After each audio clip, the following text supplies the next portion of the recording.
ചോറ് വെച്ച ഒരു ചോറിന് പകരം ഒരു നന്മ, ഒരു പാപം അല്ലാഹു പൊറുക്കും.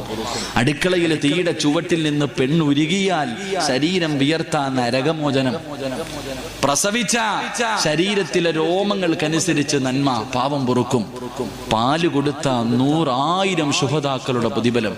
ഭർത്താവിന്റെ വസ്ത്രം കഴുകി കൊടുത്ത, ഭർത്താവിന്റെ ഒരു ജോഡി വസ്ത്രം കഴുകി കൊടുക്കുന്ന ഭാര്യ, അവളെ കുത്തുവാക്ക് പറയൂല. ഭർത്താവിന്റെ വിയർപ്പ് കഴുകാൻ അവക്കൊരു മടിയുമില്ല. ഒരു ജോഡി വസ്ത്രം കഴുകി കൊടുത്ത 100 പാപങ്ങൾക്ക് ഭക്ഷണം കൊടുത്ത പ്രതിഫലം കിട്ടുമെന്ന് നബിയുനാ റസൂലുള്ളാഹി.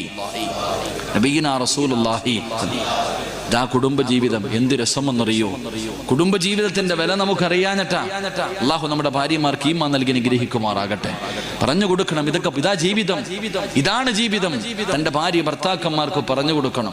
ഭർത്താവിന്റെ തുണി കഴുകാൻ അള്ളാഹു നമ്മുടെ ഭാര്യമാർക്ക് ഈമാൻ നൽകി അനുഗ്രഹിക്കുമാറാകട്ടെ. നിങ്ങളുടെ ഭാര്യമാർക്കൊന്നും ഈ പ്രതിഫലം